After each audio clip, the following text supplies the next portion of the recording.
When an unusual face takes a suspenseful role, we know there's an upgame waiting for us. Kate, played by Mary Elizabeth, is a professional assassin and directly supervised by Varic, played by Woody Harrelson. She's not the regular edgy badass girl. She looks homely, like your next-door girl.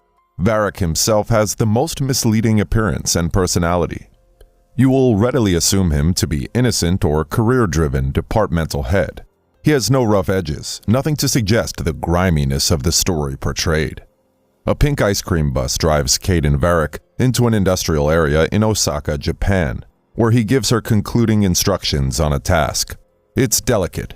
She mustn't miss any of the details, and she assures him of her over-the-years competency. There was an air of trust and mutual respect between them as he hands her a bottle of Boom Boom Lemon. Kate walks off to execute her task. She begins by clearing off 2 guards while pretending to be seeking directions. Then she mounts up to position herself for a clear shot. Just then, she hesitates as there was a child in the setting. It was against protocol, and she reported it. But the directive was persistent. Take the shot. Then, Kate releases the trigger and landed the one shot that would haunt her forever. Her target falls, his blood splattering on his teenage daughter's face. 10 months later, Kate is still haunted and now considers an early retirement. She wanted a different life, perhaps one with children. She informs Varic, trusting him to understand. The new life she sought didn't sound much desirable to Varic. He tries to make her feel better. The child incident was just a collateral damage. Besides, there was one more step to complete their work goal. Kate is loyal. She promises to complete the last job and retire. Kate sits in an open bar, just relaxing and taking in the environment. Then a random guy starts making passes at her. He buys her a drink, and they end up having sex. While he slept, she curiously memorized the name and address on his ID. Then her phone beeps, and it was time for the last job she agreed to undertake. She asks him to leave, dropping some wads of cash as a payoff. She makes her way to stated location and pitches her weapon for one last job. But Kate didn't quite feel all right. She tries to steady herself, but missed her target.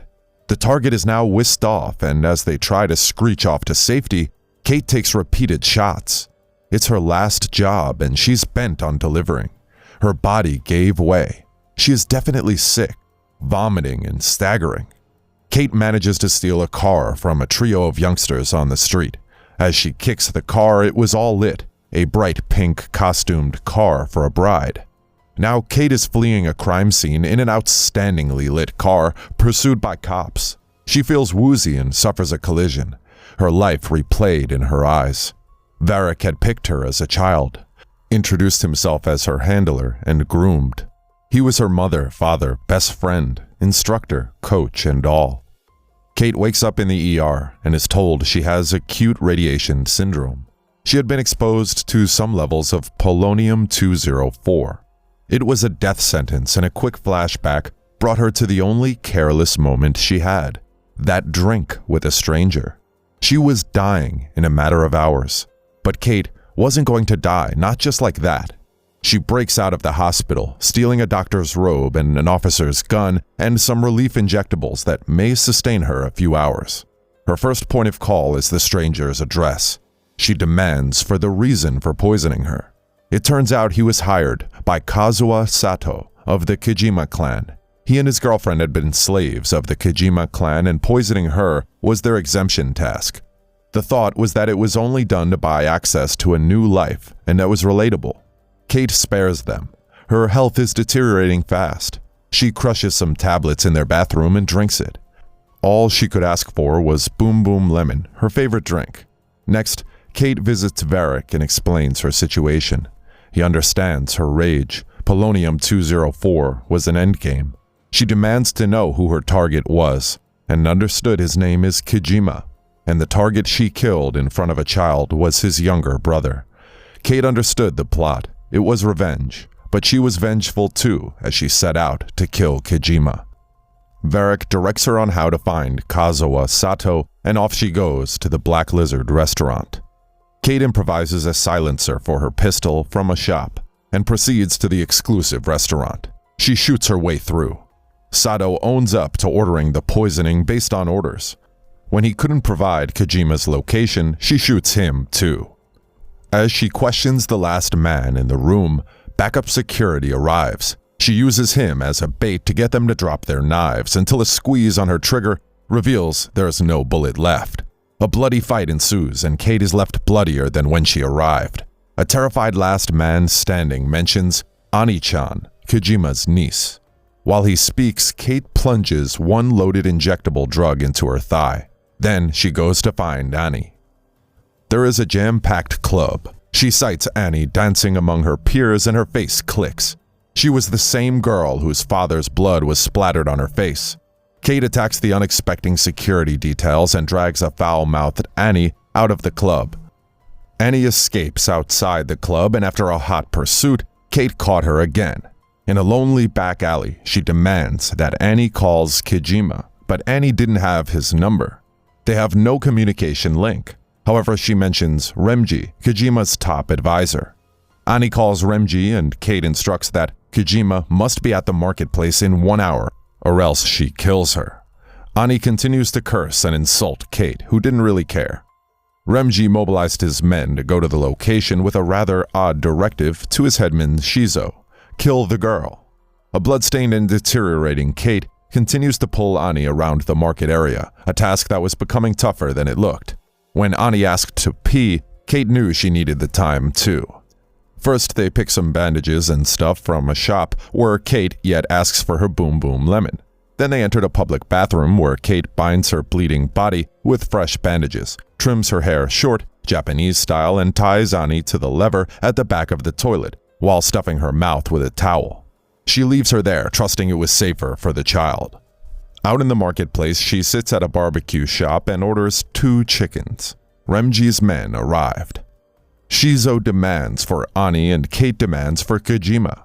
A shootout resumes in the rowdy market as Kate guns down some of Shizo's men. She escapes by the whiskers, running in the direction of the public toilet. They pursue closely. As the gunfire continued, Annie manages to spit out the towel in her mouth and cut the tape on her hand with her teeth. She runs out of the toilet and into Shizo and his men. Rather than save her, they tried to shoot her, but Kate rushed herself in and saved her. Now, Annie is a believer. Kate is all she's got. Kate tried to dispose her, but she clung on adamantly. Gradually, both ladies begin to bond, a dying Kate and an almost killed Annie. Both women had one archenemy, Kojima. Together, they purchased a shirt for Kate, and Annie even gives her a pair of sunglasses over a brief tea and chips. They plot their access to Remji's penthouse, where he might be with his boyfriend, Jojima. There, Annie outsmarts the guards until they take her to meet Jojima in the penthouse, while Kate traces her way through the back. He's a toughie too, and there's a bloody fight that ends with Annie bludgeoning him with a hammer. Blood splatters on her face again, bringing back dead thoughts. Searching the penthouse, Kate finds sophisticated guns stashed in the fridge, and Annie finds Remji's cellular tracking in Jojima's phone. They trail Remji, and Annie walks into the road to halt a car. She mimics a pistol with her hand, and with each gesture, Kate takes out the men in the car till Remji was alone. He tries to cajole with Annie, but the girl has gone wild. She rants erratically. Enough with the family. Remji didn't know where Kojima was, but Annie understood the clue he gave. Kojima was in his ancestral home. Kate hits him with the gun as they walk away. Kate calls Varic on Annie's phone. She's excited. She would avenge her life. She gives him the location where he would find her body. She says her farewell to the only family she has.